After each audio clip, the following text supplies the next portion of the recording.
से चली आ रही सतभक्ति की ऐसी धारा ऋषियों, मुनियों, देवताओं और त्रिदेवों ने भी जिसका भेद ना पाया। भक्ति तो सभी करते हैं।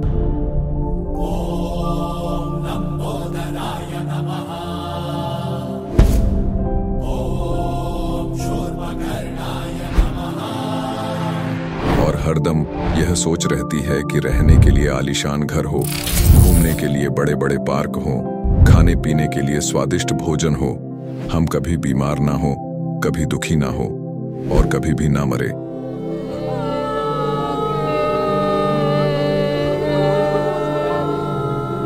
हरदम मौज मस्ती में रहे।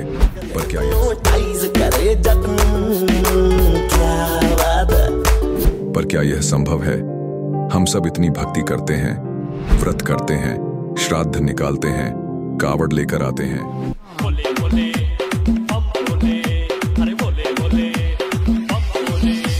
मंदिरों में जाकर मूर्ति पूजा करते हैं,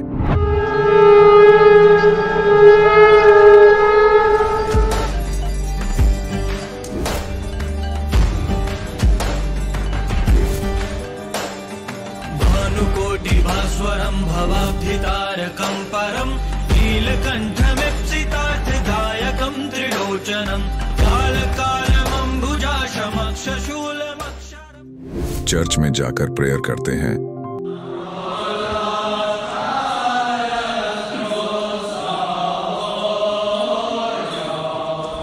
मस्जिद में जाकर नमाज अदा करते हैं,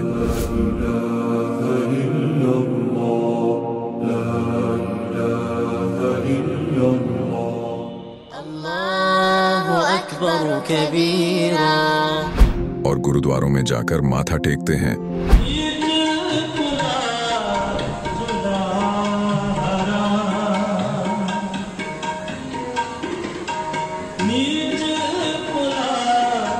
फिर भी दुखी क्यों है?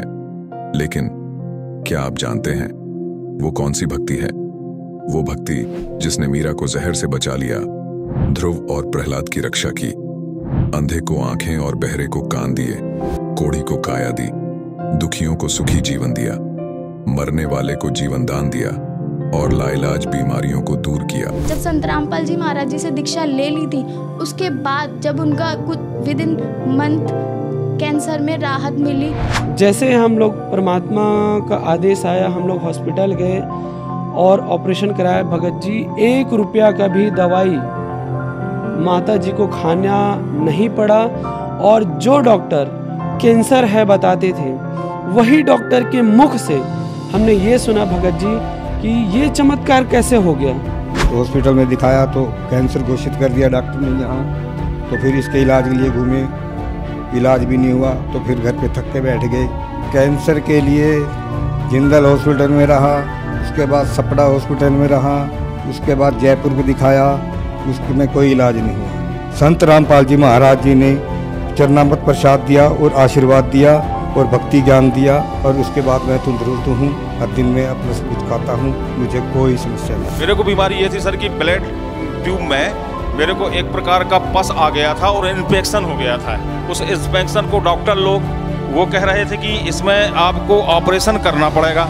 आश्रम पहुंचने में परमात्मा का नामदान लिया और जो उन्होंने मुझे उपदेश दिया, उस उपदेश देने के बाद उन्होंने आशीर्वाद दिया।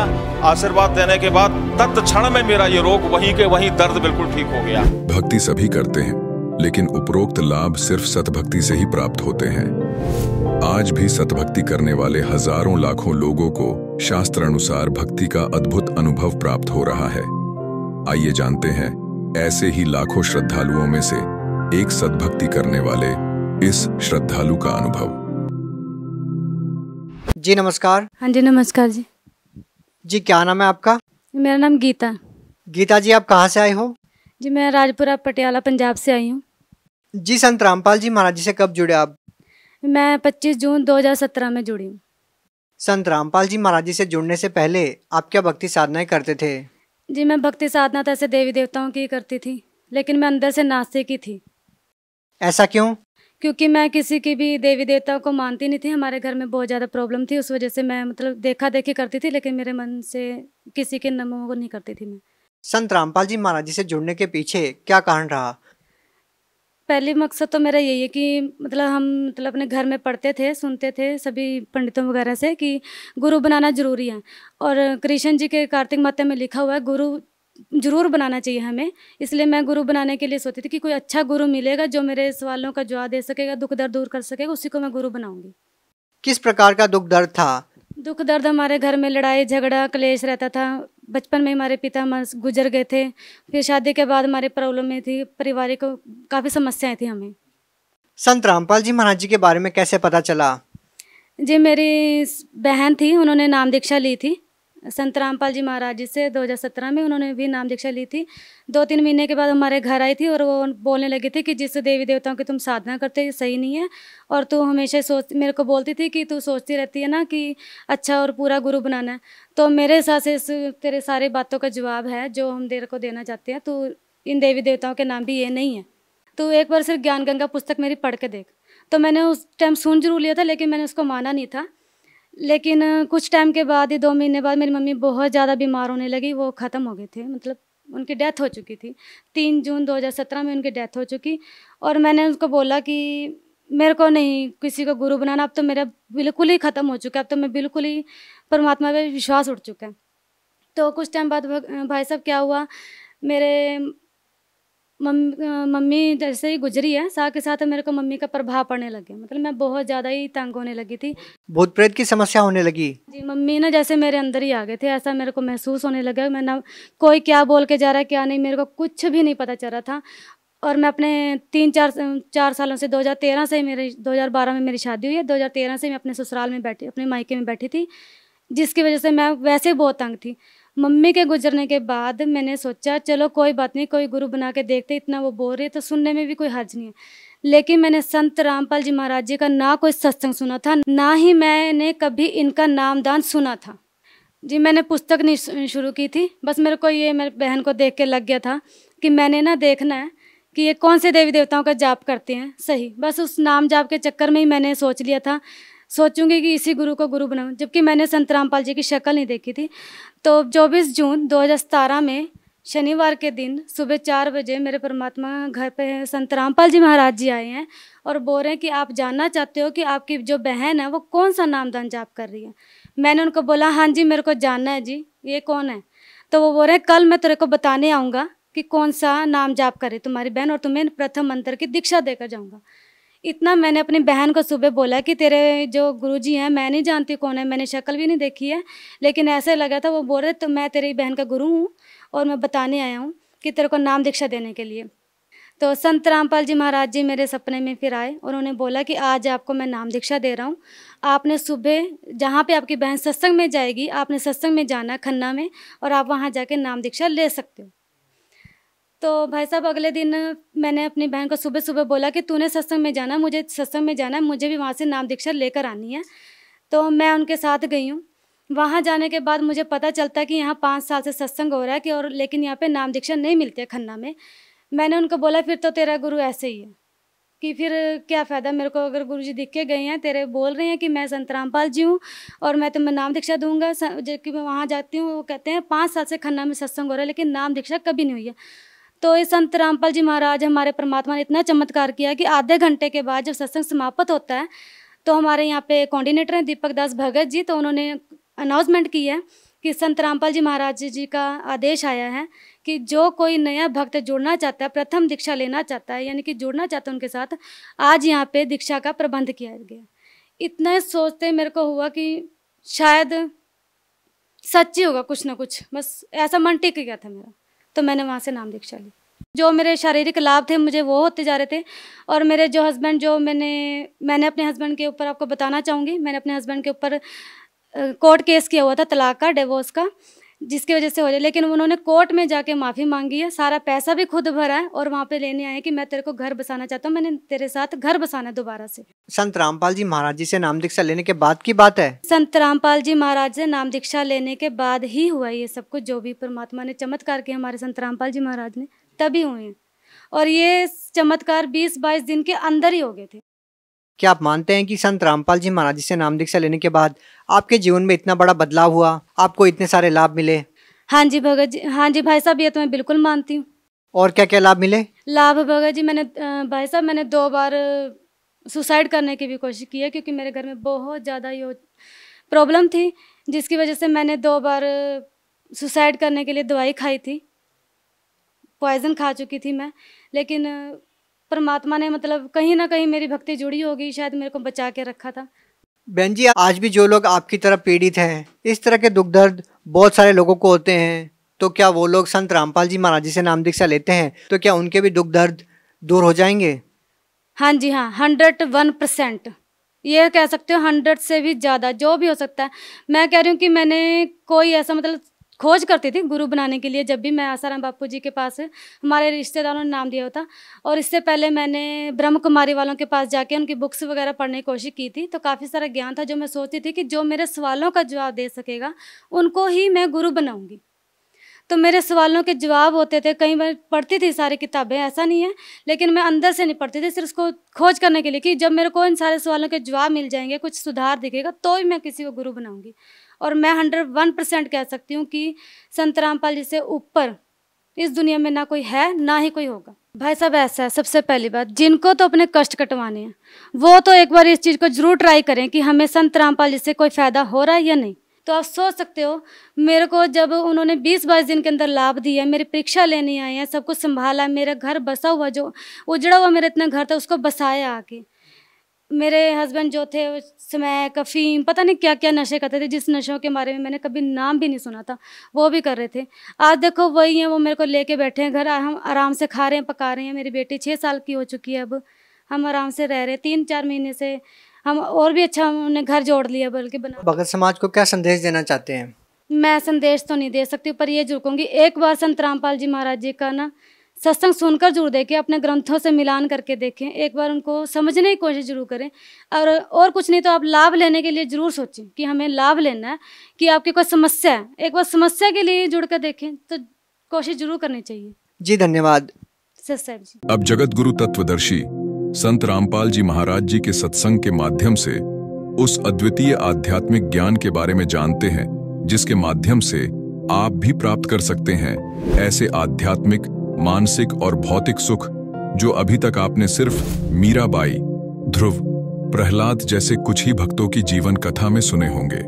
अब सुनिए तत्वदर्शी संत के संग शास्त्र अनुकूल भक्ति सत्संग, ऐसा अद्वितीय आध्यात्मिक ज्ञान जिसका है सर्वधर्मों के पवित्र शास्त्रों में प्रमाण। उसकी शरण में जाने से ही तो परम शांति को और शाश्वत स्थान को, शाश्वत स्थान में जिसका कभी नाश ना हो, सत्यलोक, अविनाशी लोक, अमर लोक को प्राप्त होगा।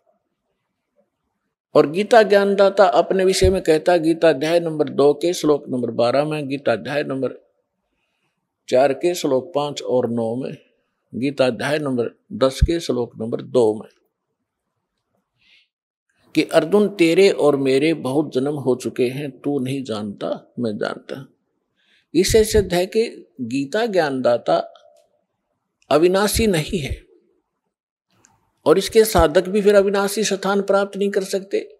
गीता ज्ञानदाता 8वें अध्याय के 13वें श्लोक में गीता जी में कहता है कि अर्जुन, मेरे मुझ ब्रह्म का केवल एक मंत्र है, और इसकी जो साधना करता है अंतिम सांस तक, मरते दम तक, वो इस ओम से मिलने वाली परम गति को प्राप्त होता है। ओम से मिलने वाली परम गति कौन सी है? ब्रह्मलोक। ओम ब्रह्म का मंत्र है, ओम के जाप से ब्रह्मलोक प्राप्त होता है। गीता अध्याय नंबर 8 के श्लोक नंबर 16 में स्पष्ट किया है कि ब्रह्मलोक में गए हुए प्राणी भी पुनर्वृत्ति में हैं, वो भी फिर जन्म और मृत्यु के इस चक्कर में गिरे ही रहते हैं। गीता अध्याय नंबर 15 के श्लोक नंबर 4 में कहा कि अर्जुन,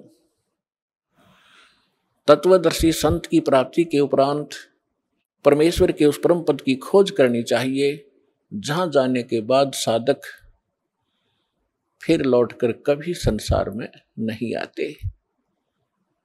और जिस परमेश्वर ने सब ब्रह्मांडों की रचना की है, जिससे संसार रूपी वृक्ष की प्रवृत्ति विस्तार को प्राप्त हुई है, यानी संसार रूपी वृक्ष का 15वें अध्याय के अंदर एक एग्जाम्पल है। फॉर एग्जाम्पल, उदाहरण के तौर पे बताया है कि ये सारा संसार समझो उल्टा लटका हुआ संसार तुल्य है, वृक्ष तुल्य है।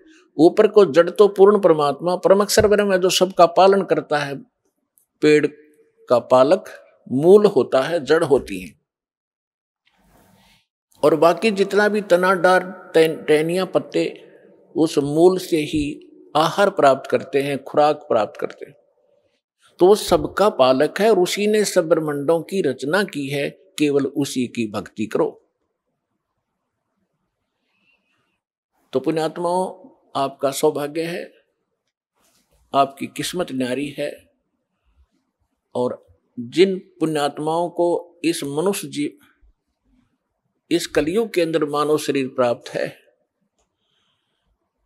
तो वो बहुत ही पुण्यकर्मी प्राणी है पिछले जन्म जन्मांतर का, क्योंकि इस समय में मानव शरीर प्राप्त करना ये आम आत्मा के संस्कार नहीं है। और उससे भी अच्छी आत्माएं वो हैं जो सतलोक आश्रम बरवाला जिला हिसार में आकर दीक्षित हो रही। धन है उनके माता पिता जिनसे जन्म लिया। यहाँ आने से आपका मोक्ष होगा, आपके परिवार का मोक्ष होगा, आपके सर्व संकट दूर होंगे। सर्व संकट किसी प्रकार के हों, आर्थिक हों, शारीरिक हों, तीन ताप के हों, भूत प्रेत की बाधा हो, ये तो परमात्मा पहले करेगा। उसके बाद फिर आपको इसके पैरेलल ज्ञान भी कराया जाएगा कि ताकि आप इन सुखों को पाकर फिर भूल ना जाओ भगवान को, क्योंकि ये सुख यहाँ का अस्थायी अक्षीणिक है, झूठा है। और इस सुख को पाकर हम मस्त हो जाते हैं, जो हमारी सबसे बड़ी भूल होती है। उसके लिए परमात्मा कबीर परमेश्वर जी कहते हैं कि सुख के माथे पत्थर पड़ो, जो नाम हृदय से जावे, बलिहारी उस दुख के जो पल पल नाम रटावे। ये परमात्मा खुद बताते हैं कि तुम ऐसे अर्ज लगाया करो मेरे सामने कि हे भगवान, ऐसा सुख भी ना देना जिससे आपकी भूल पड़े। बाढ़ में जाओ ऐसा सुख जो भगवान से दूर करे, ऐसा दुख दिए रखना परमात्मा, तेरी याद बनी रहे। आज दास देख रहा है सतलोक आश्रम बरवाला में 80% वो भक्त आ रहे हैं जो काल के सताए हुए हैं, कर्मों से पीड़ित हैं। तो पुण्यात्माओं, घबराना नहीं, समर्थ की शरण आपको प्राप्त हो गई है, और ये दुख आपके लिए वरदान सिद्ध होगा। यदि आप दुखी नहीं होते तो इसी तरह की तरह राजनीति में धक्के खाते फिरो या कित और बैठ कर बकवाद गढ़ो, ताश खेलो, वो दुख तुम्हारे लिए वरदान है जो आपको परमात्मा के चरणों में ले आया।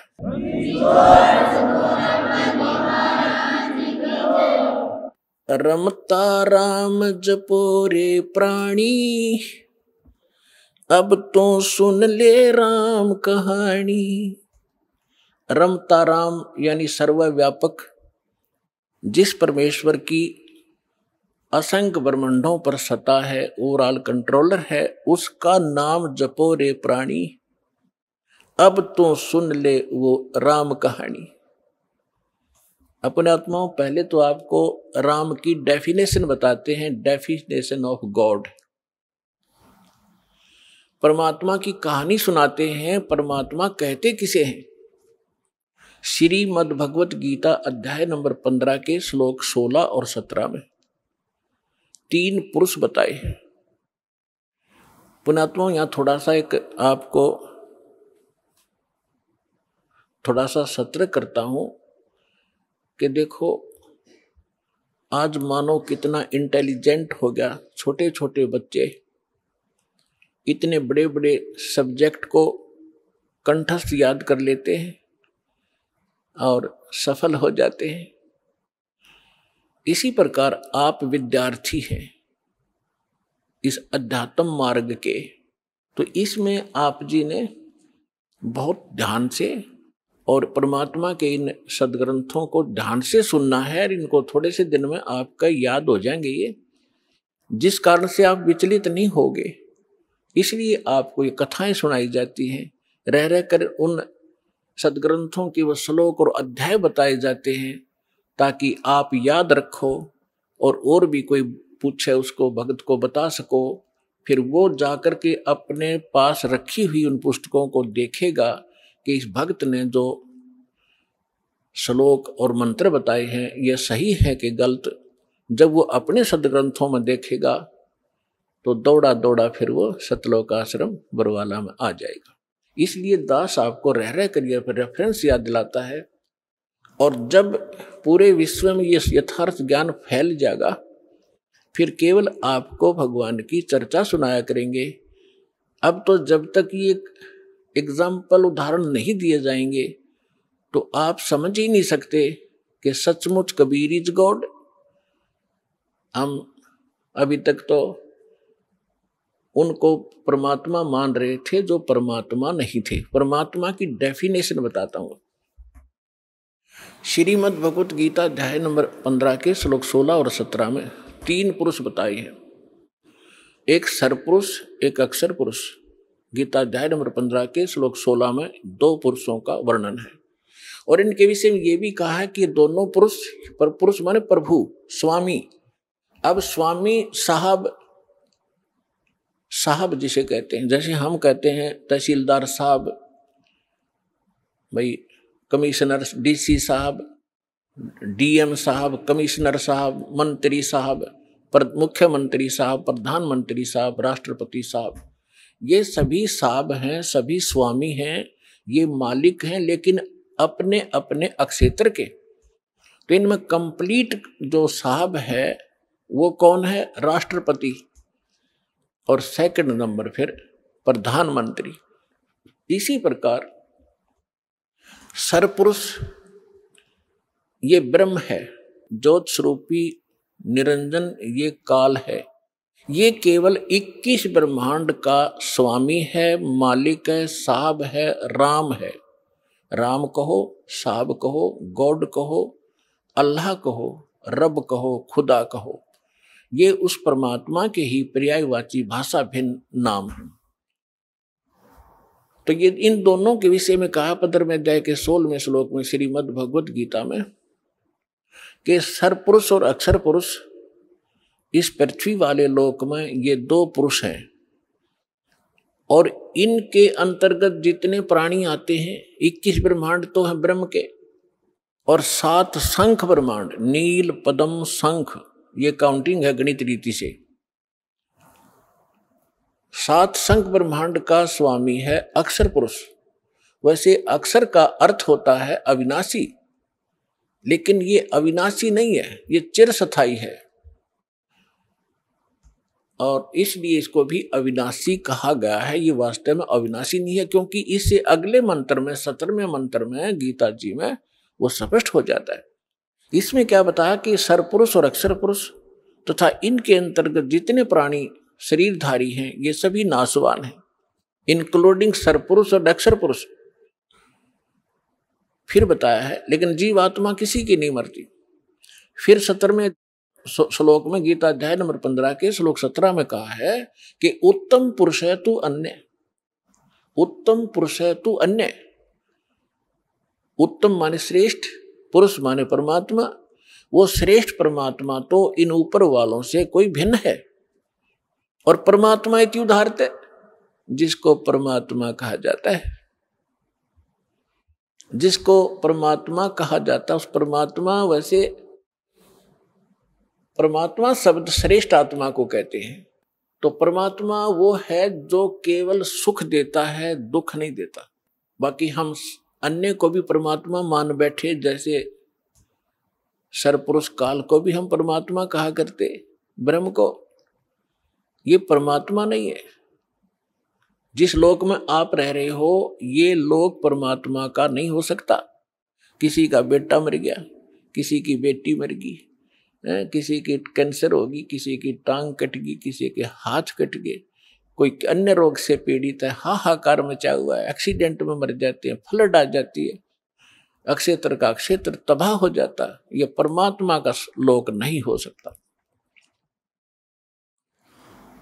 और अक्सर पुरुष के लोक में भी यही स्थिति है, वहां भी जन्म और मृत्यु, इसी प्रकार के रोग कष्ट दुख सभी विद्यमान है। केवल एक सतलोक है, परम अक्षर ब्रह्म, उस उत्तम पुरुष का वो स्थान सतलोक है जहाँ दुख नाम की वस्तु नहीं, वहाँ जन्म, वहाँ मृत्यु नहीं, वृद्धावस्था नहीं और किसी चीज का अभाव नहीं।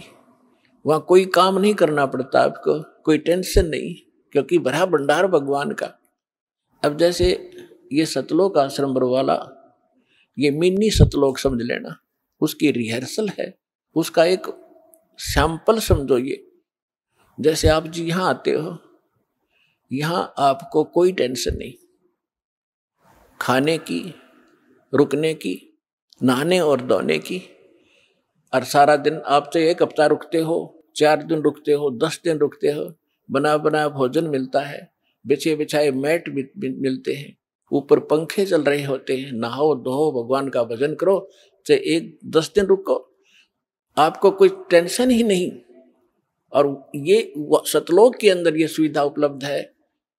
ये काल का लोक है, यहाँ भी हम इतनी सुविधा नहीं उपलब्ध करा सकते परमात्मा के बच्चों को, फिर भी हमारा जितना सामर्थ्य है कोशिश खूब करते हैं, क्योंकि सतलोक आश्रम बरवाला में आम आत्मा नहीं आ सकती, परमात्मा की विशेष लाडली आत्मा ही पहुंच पाती है।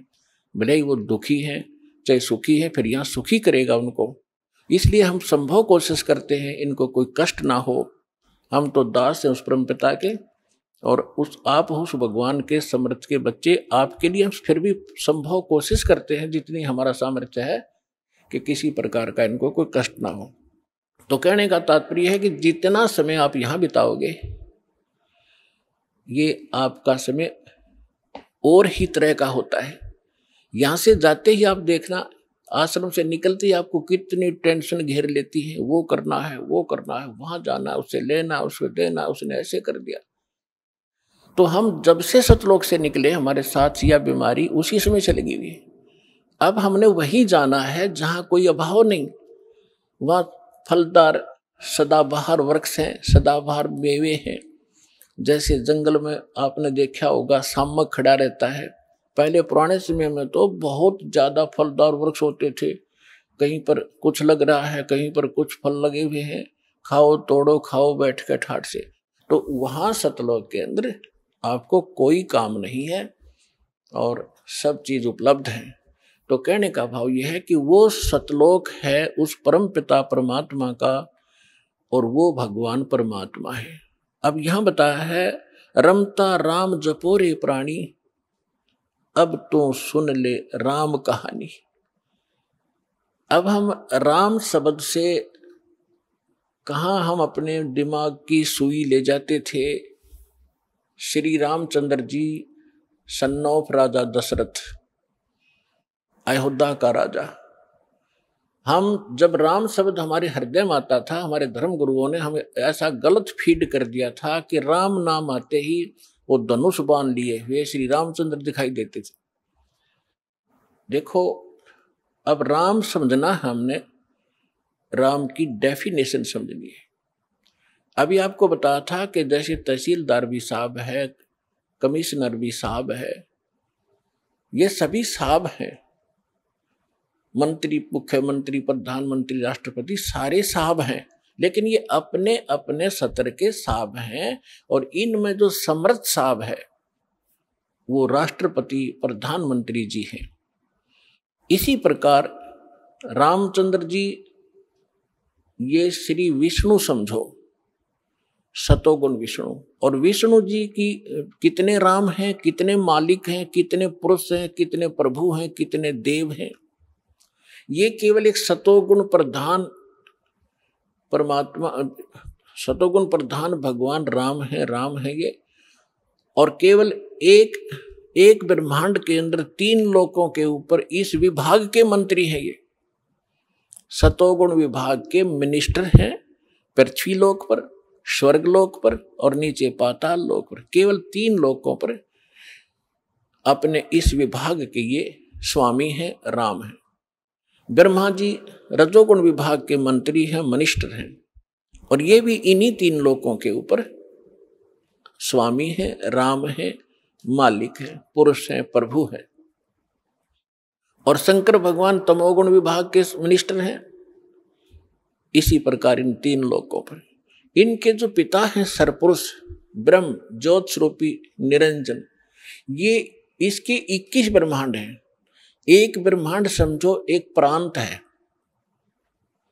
और ये प्रत्येक प्रांत में मुख्यमंत्री का, चीफ मिनिस्टर का रोल करता है। अपने तीनों पुत्रों को ये प्रधानमंत्री, ये मंत्री बनाकर रखता है। मुख्यमंत्री, मुख्य मीन यहाँ वाला मुख्यमंत्री नहीं, यानी अन्य से जैसे देव और भी हैं, जैसे जल का देवता वरुण है और धन का देवता कुबेर है, ऐसे ये अलग अलग जो और देवता हैं, जैसे सूर्य प्रकाश स्रोत का देवता भगवान प्रभु सूर्य है। सूर्य ये आग का गोला नहीं है, एक देव है जो इन प्रकाश स्रोतों का स्वामी है। जैसे बिजली मंत्री होता है, बिजली मंत्री, विद्युत मंत्री वो कोई पत्थर का नहीं होता, या कोई वो बिजली चमकती हुई नहीं होता, वो एक इंसान होता है, उसके कंट्रोल में बिजली विभाग होता है।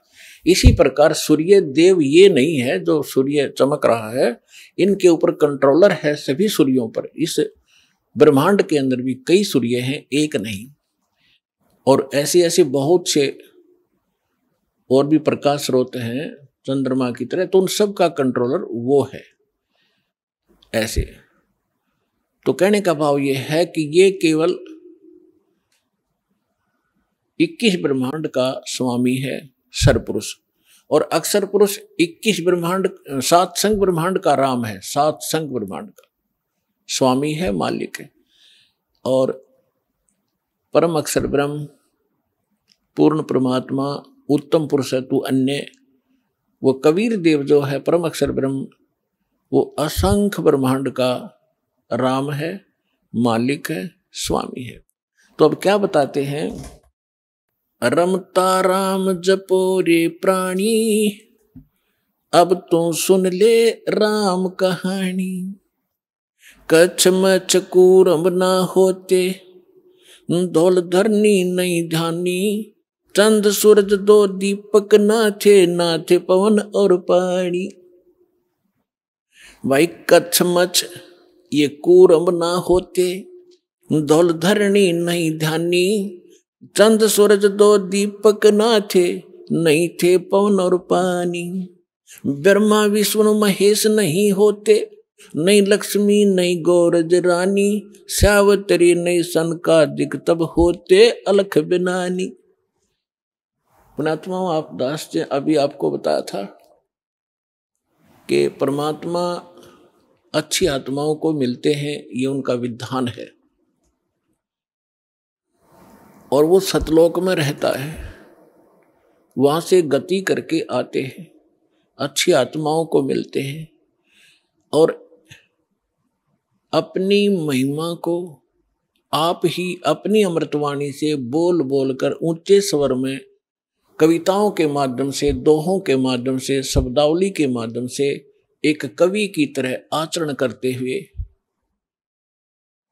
वो अपना ज्ञान प्रचार करते हैं, और उनसे प्राप्त ज्ञान को संत भी उसी प्रकार उस परमात्मा की महिमा को सुनाया करते हैं। तो परमात्मा कहते हैं, चारों युग में मेरे संत पुकारे, कोक कहा हम हेल रे। हीरे माणिक मोती बरसे, ये जग चुगता ढेल रे। परमात्मा स्वयं आकर बता के गए थे 600 वर्ष पहले अपनी अमृतवाणी में, कबीर वाणी में, कि चारों युग में हम आते हैं और अपनी प्यारी आत्माओं को ये यथार्थ ज्ञान सुनाते हैं, और वो मुझसे प्राप्त ज्ञान को, मुझसे परिचित महापुरुष भी मेरे संत इसी ज्ञान का आगे प्रचार करते हैं। ढोल के डंके पे जगह जगह जाकर सत्संग करते हैं। तो क्या बताते हैं, चारों युग में परमात्मा आते हैं। सतयुग में सत सुकृत कह टेरा, त्रेता नाम मुनिंदर मेरा। द्वापर में करुणा में कहाया, कलयुग नाम कबीर धराया। चारों युग में मेरे संत पुकारे, कूक कहा हम हेल रे। हीरे माणिक मोती बरसे, यो जग चुगता ढेल रे। परमात्मा ने कहा, और मेरे से परिचित सब संत वो भी यही बता रहे हैं कि हम यथार्थ ज्ञान, यथार्थ वो भक्ति विधि बखेर रहे हैं, सरेआम आवाज लगाकर सुना रहे हैं। आप हमारे इस ज्ञान को ना सुनकर जो हम सत साधना रूपी और सत ज्ञान रूपी हीरे और मोती आपके ऊपर बरसा रहे हैं, आपके सामने डाल रहे हैं, आप ठुकरा कर चल देते हो और आप आन उपासना करते हो अन्य देवताओं की, जो शास्त्र विधि को त्याग कर मनमाना आचरण है, जिसके विषय में श्रीमद् भगवत गीता अध्याय नंबर 16 के श्लोक 23 और 24 में कहा गया है कि शास्त्र विधि को त्याग कर जो मनमाना आचरण करते हैं अर्जुन, उनको न तो कोई सुख होता है, न उनकी सिद्धि होती है और न ही उसको कोई गति होती है।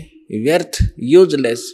इससे तेरे लिए अर्जुन कर्तव्य और अकर्तव्य की व्यवस्था में कौन सी साधना करनी चाहिए, कौन सी भक्ति करनी चाहिए और ना करनी चाहिए, उसमें सदग्रंथ ही प्रमाण मानना, किसी के लोक वेद पर, दंत कथा पर विश्वास मत करना। तो जितने भी परमात्मा कहा करते थे कि तुम्हारे जो धर्म गुरु हैं, कबीर परमेश्वर जी कहा करते थे कि तुम्हारे जितने धर्म गुरु हैं ये गलत ज्ञान प्रचार कर रहे हैं, तुम्हें सत भक्ति नहीं बता पा रहे हैं, और हम सत भक्ति बता रहे हैं, तुम इनको ठुकरा करके वो साधना कर रहे हो जो ना तुम्हें सुख कर सकती है, ना तुम्हारा भविष्य में आने वाले आपदाओं को नहीं टाल सकती है। आपके प्रारब्ध में, आपकी किस्मत में जो लिखा है आपका कष्ट, उसका निवारण नहीं कर सकते। तो वो आप डले ढो रहे हो, कंकर पत्थर इकट्ठे कर रहे हो, उनको हीरे और मोती जान के, वो तुम्हारी भारी भूल है। इन कंकर और पत्थरों को जब आप आगे जाकर ले जाओगे सिर पर रख कर, और जहां इनकी कीमत लगेगी, तब आपको पता चलेगा कि तुम पत्थर उठा लाए, कंकर उठा लाए, लाल हाथ लगा नहीं। तो क्या बताते हैं, चारों युग में मेरे संत पुकारे, कूक कहा हम हेल रे। हीरे माणिक मोती बरसे, ये जग चुगता ढेल रे। कि हम सत साधना, सत भक्ति रूपी हीरे मोती आपके ऊपर बरसा रहे हैं, और आप फिर भी कंकर पत्थर यानी आन उपासना करने में लगे हुए हो। उन देवी देवताओं की पूजा करते हो जो तुम्हें कभी सुख नहीं दे सकते। वो स्वयं सुखी नहीं, उनका अस्थायी समय सबका सब नाशवान है। थिर पकड़ थिर रही है, समर्थ की शरण गह कर ही आप सुखी हो सकते हो। समर्थ का शरणाग हो, रंग होरी हो, वाई कदे न हो ए काज राम, रंग होरी हो। कहते समर्थ की शरण पकड़ो, ग्रहण करो, फिर कभी भी आपके ऊपर कोई आपदा नहीं आवेगी, यदि आप मर्यादा में रहोगे। पर भी लेन जात है दुनिया, हमरा ज्ञान किने ना सुनिया। परमात्मा कितने दुखी होकर कहते हैं कि तुम पर भी लेन जाते हो, वहां पर कहीं पर कोई कुंभ का मेला लग जाता है, उस जोड़ में, तालाब में, जिसमें गधे भी ना नहावे, बड़े पानी भी ना पिए, और उसमें तुम नहाकर कल्याण समझते हो अपना। तुमसे पहले वहां मछलियां, मेंढक सभी विद्वान रहते हैं, उनका मोक्ष नहीं होता। अपने सदग्रंथों का आधार मान और संत महापुरुष जिनको भगवान मिले, उनकी वाणी को आधार मानकर साधना कीजिए, तभी सफलता होगी। तो भगवान कहा करते कि पर भी लेन जात है दुनिया, और हमरा ज्ञान किन्हें ना सुनिए। तो यहां क्या बताना चाहते हैं भाई, कच्छ मच्छ कूरम ना होते, दौल धरनी नहीं ध्यानी, ये चंद सूरज दो दीपक ना थे, नहीं थे पवन और पानी। ब्रह्मा विष्णु महेश न होते, नहीं लक्ष्मी गौरज रानी, सावतरी नहीं सनकादिक तब होते, अलख बिनानी। अब आदरणीय गरीबदास साहिब जी कह रहे हैं परमात्मा से प्राप्त उस यथार्थ ज्ञान के आधार से कि पहले, सबसे पहले कुछ भी नहीं था, केवल एक परमात्मा था। और यही हमारे वेद बताते हैं, और यही वो महापुरुष बताते हैं, और यही परमात्मा स्वयं आकर ज्ञान देते हैं। हम ही अलख अला हैं कुतुब गोस और पीरे, गरीबदास खालिक धनी हमरा नाम कबीरे। ए स्वामी सृष्टा में सृष्टि हमार तीरे, दास गरीब ऊपर बसूं अधर बसूं अवगत सत्य कबीरे। परमात्मा ने स्वयं भी अपनी महिमा बताने की चेष्टा की, पर हम बालक इतने हैं, हम परमात्मा को पहचान नहीं सके, क्योंकि हम बाल बुद्धि बना दिए इन अज्ञानी संतों, महंतों, मंडलेश्वरों ने, गुरुओं ने। अपने आत्माओं, सबसे पहले भगवान ने आपको शिक्षित किया और फिर इस ज्ञान को आप तक पहुंचाया।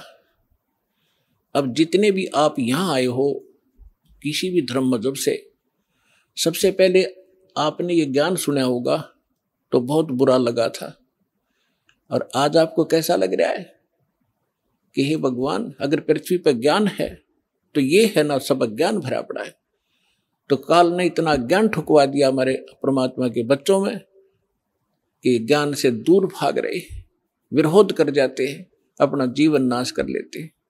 लेकिन इसलिए परमात्मा ने आपको शिक्षित बनाया। आज बूढ़े से लेकर बालक तक सबको अक्षर ज्ञान है।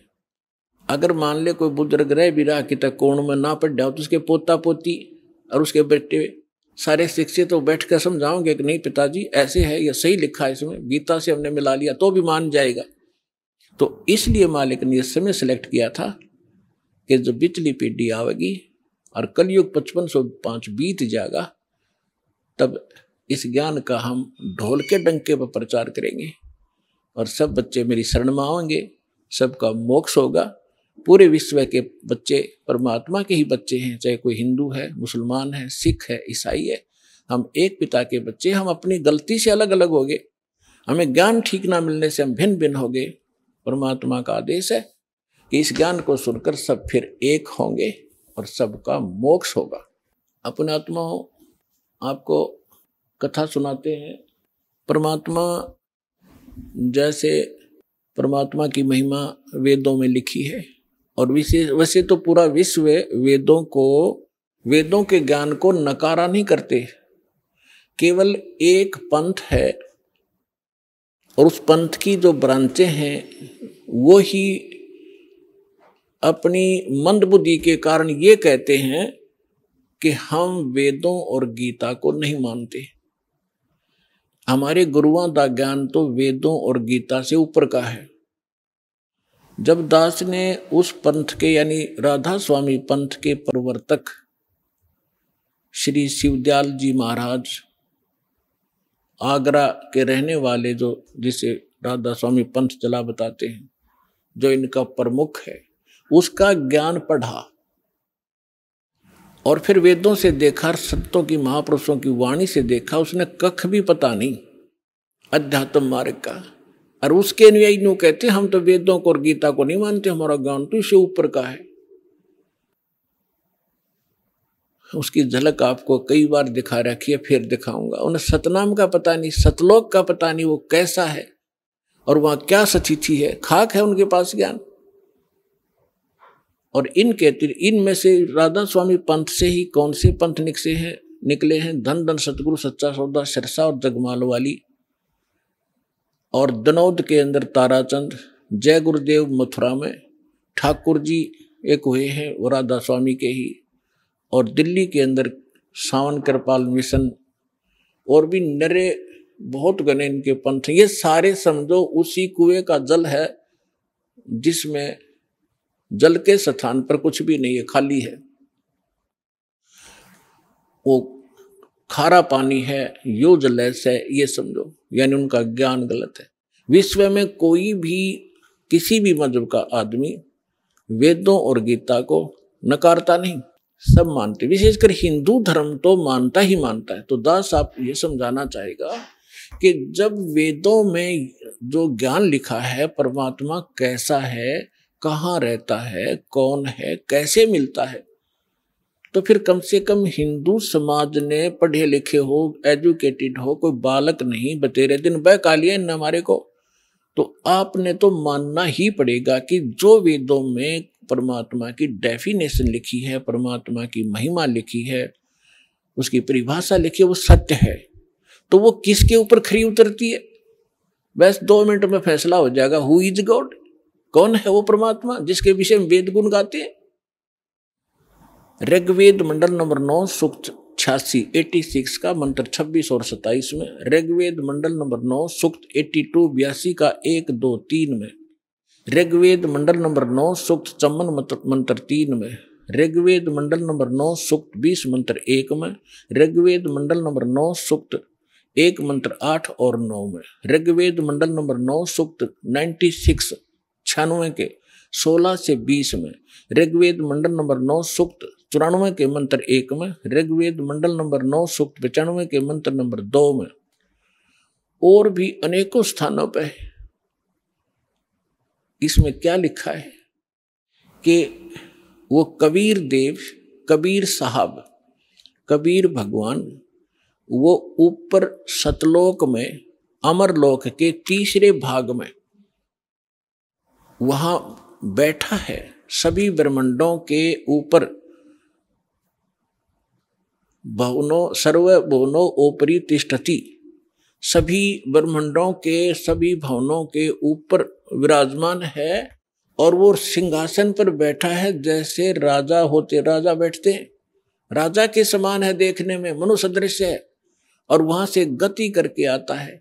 अच्छी आत्मा जो नेक दृढ़ भक्त होते हैं उनको मिलता है, उनको तत्व ज्ञान से परिचित कराता है। और वो परमात्मा एक कवियों की तरह आचरण करता हुआ एक प्रसिद्ध कवि की भी उपाधि प्राप्त करता है और स्थान स्थान पर जाकर ऊंचे शोर में गरज गरज कर अपनी वाणी को स्वयं ही कहीं खड़ा होकर के बोलने लग जाता है। अभी आपने सुने जगत गुरु तत्वदर्शी संत रामपाल जी महाराज के मंगलमय सत्संग प्रवचन। आइए अब सुनते हैं उन भक्तों के अनुभव जिन्होंने संत रामपाल जी महाराज के प्रमाणित ज्ञान से प्रभावित होकर नाम दीक्षा लेकर अनेकों लाभ प्राप्त किए। नमस्कार सर। नमस्कार सर। सर क्या नाम है आपका? द्वारिका प्रसाद साहू। द्वारका प्रसाद जी आप कहाँ से हैं? मैं राजनांदगांव छत्तीसगढ़ से हूँ सर। द्वारका प्रसाद जी, संत रामपाल जी महाराज से आप कब जुड़े? मैं 6 जून 2013 को जुड़ा सर। संत रामपाल जी महाराज से नाम दीक्षा लेने से पहले क्या आप कोई भक्ति साधनाएं भी करते थे? जी सर, मैं पहले भी भक्ति साधना करता था और इसके लिए थोड़ा सा मैं आपको सीरियल वाइज बताना चाहूँगा। मैं जब 9 साल का था तो उस समय मेरे पिताजी दुर्गा सप्तशती का पाठ करते थे और उन्हीं दुर्गा जी के नाम से मेडिकल खोले थे। मेडिकल का नाम दुर्गा मेडिकल था और उसको 3-4 साल किए। उसके बाद में 1987 में वो गायत्री परिवार से जुड़ गए। तो गायत्री परिवार में से जुड़ गए तो उसी का संध्या को आरती चालीसा वगैरह सब चलता था, मंत्र चलता था, गायत्री मंत्र और साथ साथ सारे परिवार मेरे भाई बहन सब उसी के अनुसार करते थे। वो नवरात्रि में 9 दिन का उपवास रखते थे और 24,000 गायत्री मंत्र का अनुष्ठान रखते थे। वो सब मैं देखता था, करता तो नहीं था, लेकिन वो सब मैं देखते देखते आ रहा था, उन्हीं को फॉलो कर रहा था। उसके बाद में फिर एक सुकृत दास शास्त्री करके इधर कबीरपंथी हैं, उनसे वो नाम दीक्षा लिए और वो काशी बनारस से थे और वहाँ से नाम दीक्षा देते थे और उन्हीं का मंत्र कर रहे थे। उसके बाद में कुछ दिन के बाद में कम से कम 4-5 साल के बाद में एक अभिलाष दास जी वो भी कबीरपंथी हैं, कबीर साहब का ज्ञान बताते हैं। उनका ज्ञान उनको और अच्छा लगा, उनसे ज़्यादा अच्छा लगा, तो उन्हीं का बुक वगैरह ला के पढ़ने लगे। और मैं भी देखता था, उनका एक पारक प्रकाश करके मासिक पत्रिका आती थी, तो वो मासिक पत्रिका रेगुलर हमारे घर में आता था, उसको भी मैं पढ़ता था। और उसके बाद में एक दिन सर मैं अपना ससुराल गया हुआ था और वहाँ अक्सर मैं टीवी चैनल में अन्य जो संत हैं उनका सत्संग देखा करता था। तो उसी देखते देखते अचानक साधना चैनल में सदगुरु रामपाल जी महाराज जी का सत्संग आ रहा था और लगभग टाइम निकल चुका था, मैं 10 मिनट ही देख पाया उसको। और उसमें सर वो सृष्टि रचना बता रहे थे, सृष्टि रचना में बता रहे थे कि दुर्गा जी जो है कौन है और जो है वो क्या किए, कैसे हुआ, और उनके तीनों बेटे मतलब जैसे ब्रह्मा जी, विष्णु जी और शिव जी के बारे में बता रहे थे। तो थोड़ा सा ही देख पाया था मैं, उसके बाद में वो बंद हो गया।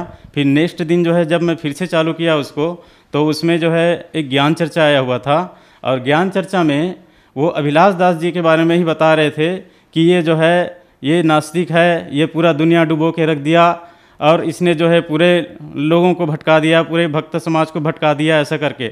और मेरे पिताजी जो है पूरा उनको तन मन से मानते थे, तो मुझे बहुत ज़्यादा शौक़ लगा। मैं तुरंत पिताजी के पास फ़ोन लगाया और उनको बोला कि देखिए ऐसा ऐसा सत्संग आ रहा है, कबीर साहब का बहुत अच्छा ज्ञान बता रहे हैं और आप जो है टीवी चालू करके देखिए। तो उस दिन तो वो खोजते रह गए, चैनल को नहीं लगा पाए। फिर नेक्स्ट दिन लगाए, उस दिन संडे था, तो उस दिन जो है आधा देखे, उनको भी लग गया कि नहीं जो है हम लोग जो कर रहे हैं वो सही नहीं है।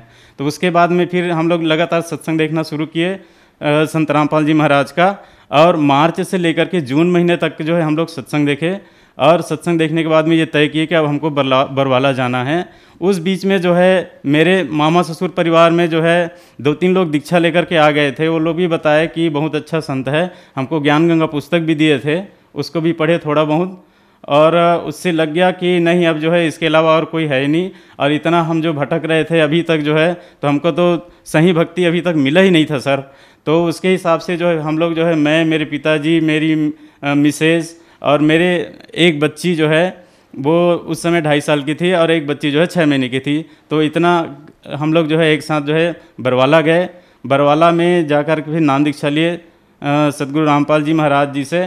सर, संत रामपाल जी महाराज से नाम दीक्षा लेने के बाद क्या आपको कोई लाभ भी प्राप्त हुए? जी सर, मुझे बहुत लाभ हुआ सर, मैं क्या बताऊं सर। मैं जो है सोच भी नहीं सकता था कि ऐसा मुझे लाभ होगा। लेकिन अब कुछ जो है मेन आपको बताता हूं मैं। मेरी बेटी जो है वो कुपोषित हो गई थी, उनका वेट जो है बहुत कम हो गया था। तो उसके पहले भी जो है हम लोग बहुत उसका दिखाए थे, सब झाड़ा फूंका करवाए थे, और जो है तांत्रिकों के पास भी लेके गए थे। उसको बोलते थे कि मतलब बाहरी हवा लग गया है या कोई उसके पीछे लगा हुआ है। तो इस तरह से जो है बहुत पैसा जो है वही सब झाड़ा फूंका में जो है खर्च कर दिए। उसके बाद में जब संत रामपाल जी महाराज जी से नाम दीक्षा लेके आए, तब उनको लाभ होना शुरू हुआ, और जो है वो पूरी ठीक हो गई, नॉर्मल उनका वेट आ गया। और एक बार जो है उनका जो है कमर में फोड़ा हो गया था, और उसके वजह से पैरों में सूजन हो गया था, चल नहीं पाती थी। तो हमने अरदास लगाया संत रामपाल जी के महाराज के पास, और अरदास लगाने के बाद में अगले ही दिन जो है जो उठ नहीं सकती थी बिस्तर से, वो खुद चल के आई सर हमारे पास में। मेरी बच्ची जो है, ये संत रामपाल जी महाराज का जो है कृपा हुआ, उनका लाभ मिला। और उसके बाद में एक बार मैं जो है बाइक से गैस सिलेंडर लेकर के जा रहा था। एक केनाल बना हुआ है, बड़ा सा केनाल था, और केनाल के साइड चल रहा था। गर्मी का दिन था, और जो है वहाँ पर जो है धूल फूट चुका था, उसमें रास्ते में जो है कच्चा रास्ता था। तो अचानक मेरा गाड़ी स्लिप कर गया। तो मैं जो है रास्ते से ऐसा स्लिप होके एकदम से केनाल के उसमें चला गया किनारे में, और लगभग 20 फीट गड्ढा वो केनाल था, और गाड़ी ऐसे रुक गया सर जैसे किसी ने उसको पकड़ के खड़ा कर दिया हो। और मैं तो जो है सोच में पड़ गया कि मैं बिल्कुल आज तो मेरा जो है आखिरी था, अगर मैं गिर जाता नीचे केनाल में तो गाड़ी सहित में चला जाता मैं। तो ये संत रामपाल जी महाराज का ही कृपा है कि मैं उस समय जो है वहाँ पर बच गया मैं। उसके बाद में सर मेरा जो थोड़ा डिप्रेशन आ गया था, कुछ जो है मैं ऐसा काम कर रहा था, फील्ड वर्क कर रहा था चिटफंड कंपनियों में। तो जो है लोगों का जो है प्रेशर पड़ता था, लोग मुझे पैसे के लिए बार बार जो है परेशान करते थे। तो उस समय मैं डिप्रेशन में आ गया था, मुझे शुगर और बीपी भी हो गया था सर। और उसके वजह से जो है मेरा याददाश्त पूरा चला गया था। मैं तुरंत जो है उसी समय भूल जाता था कि मेरे साथ किसने क्या बात किया। तो ये भी जो है परमात्मा से अर्जी विनती किया, तो उसका भी लाभ हुआ। मेरा पूरा जो है संत रामपाल जी महाराज के कृपा से सब पूरा ठीक हो गया सर। और उसके बाद में मुझे धन लाभ भी हुआ, और बीच बीच में संत रामपाल जी महाराज की कृपा से जो है कुछ कहीं पर मुझे हेल्प मिलता रहता है। और गुरुजी जो है खुद जो है मैं जहाँ आसन बनाया हूँ, पूजा स्थान बनाया हूँ, उस जगह में जो है पैसा छोड़ चले जाते हैं सर। एक बार अभी अभी की बात बता रहा हूँ आपको, कुछ दिन पहले जो है मुझे 600 रुपये मिले थे, जबकि वो पैसा किसी भी नहीं रखा था और नए नए 600 रुपये के नोट वहाँ पर रखे हुए थे। उसके पहले एक बार जो है मेरी डायरी में 500 के 7 नोट जो है एक साथ ऐसे रखे हुए थे पूरा, और उन 7 नोट जो है नया नोट था, बिल्कुल नया। और इस तरह से धन लाभ भी मुझे बहुत हुआ है सर, और मैं अभी जो है भक्ति कर रहा हूँ और मुझे जो है मैं बिल्कुल ठीक हूँ सर हर प्रकार से। सर जैसे कि आपने बताया कि आप 9 साल की उम्र से दुर्गा पाठ करते थे, फिर 12 साल की उम्र में आप गायत्री परिवार से जुड़े, और 15 साल की उम्र में आप दामाखेड़ा पंथ से जुड़े, फिर 18 साल की उम्र में आप अभिलाष दास जी से जुड़े। समाज में आम धारणा है कि गुरु नहीं बदलना चाहिए, गुरु बदलना पाप है, लेकिन फिर भी आपने गुरु बदला, तो क्या ऐसा कर सकते हैं, ठीक है क्या? ये बिल्कुल ठीक है सर। ठीक इसलिए है कि जैसे हम अगर किसी बीमारी से ग्रसित हैं, एक डॉक्टर से हमारा इलाज नहीं हो पाता तो हम दूसरा डॉक्टर ज़रूर करते हैं, दूसरा हॉस्पिटल में जाते हैं। उसी तरह से जो है अगर हमारे जो है सही राह पे नहीं है, हमको सही ज्ञान नहीं है, सही भक्ति मालूम नहीं है, और जो सामने वाला गुरु भी जो सही नहीं बता पा रहा है, तो उस गुरु को त्याग देना ही उचित है। इसमें कहा गया है कि जब तक गुरु मिले न साचा, तब तक गुरु करो 10 पाँचा, ऐसा कहा जाता है। तो उसके हिसाब से बिल्कुल सही है सर, गुरु बदलना चाहिए, इससे कोई दोष नहीं है। सर कबीर साहब जी को समाज में एक संत, एक कवि की उपमा दी जाती है, लेकिन संत रामपाल जी महाराज उन्हें परमात्मा भगवान की उपमा देते हैं, ऐसा क्यों है सर? इसलिए सर कि वो ज्ञान अभाव से सिर्फ उसको संत और कवि के रूप में देखा जाता है सर, लेकिन संत रामपाल जी महाराज ऐसे ज्ञान दे रहे हैं, पूरे शास्त्र अनुकूल, सारे वेद, गीता, पुराण सबसे जो है प्रमाण दिखा रहे हैं कि कबीर साहेब ही पूर्ण ब्रह्म है, पूर्ण परमात्मा है, और वही जो है ये सृष्टि के रचनहार हैं, और उसी के द्वारा जो है सारा सृष्टि बना हुआ है, और अन्य जो है जितने देवी देवता हैं उसके बाद में आए हैं। तो सर वही पूर्ण ब्रह्म है और वही पूजा के योग्य हैं। ये जो है संत रामपाल जी के द्वारा ही हमको पता चला सर। सर जो श्रद्धालु आज आपको देख रहे हैं, खास करके दामाखेड़ा पंथ वाले, आप उनके लिए क्या कहना चाहेंगे? उनके लिए मैं यही कहना चाहूँगा सर कि आप जो ज्ञान ले करके चल रहे हो दामाखेड़ा पंथ से, उस ज्ञान को सही में सदग्रंथों से मिलाइए, और संत रामपाल जी महाराज जो ज्ञान बता रहे हैं उससे मिलाइए, और देखिए कि सही में जो है क्या है, सच्चाई है, और उस सच्चाई के अनुसार जो है अपना जो है एक दिशा निर्धारित कीजिए, और उसके हिसाब से आप जो है अपना सही भक्ति प्राप्त करके जो है भक्ति करिए, तभी जो है सफल है। नहीं तो फिर ऐसे तो कितना समय गुजर गया सर। दामाखेड़ा पंथ जो है जहाँ से शुरू हुआ है, जहाँ तक मुझे जानकारी है, संत रामपाल जी महाराज के द्वारा ही मुझे पता चला है कि जो है धनी धर्मदास साहेब के द्वारा ही ये पंथ चला हुआ है उनका, और जो ज्ञान और भक्ति उस समय चल रहा था वो धीरे धीरे आज के समय में जो है पूरा जो है वो ख़त्म हो चुका है, और वो खाली जो है एक टाइम पास हो रहा है, उसमें लाभ कुछ भी नहीं है सर। उसमें सारे जो है कबीर साहिब के विरुद्ध ज्ञान दे रहे हैं, और सिर्फ अपना जो है रोजी रोटी अपना दुकान चला रहे हैं सर, और कुछ भी नहीं है उसमें। सर संत रामपाल जी महाराज से नाम दीक्षा कैसे ली जा सकती है? संत रामपाल जी महाराज से नाम दीक्षा ऐसे ली जा सकती है, बहुत सारे टीवी चैनलों पर जो है सत्संग आ रहा है, उन सत्संगों में नीचे एक पीली पट्टी चलती है, पीली पट्टी में जो है आश्रम का नंबर दिया हुआ रहता है, उस नंबर पे आप फ़ोन लगा के अपने नज़दीकी नामदान केंद्र पता कर सकते हैं, और वहाँ पर जो है संत रामपाल जी महाराज जी से नाम दीक्षा ले सकते हैं। धन्यवाद सर। सत साहेब।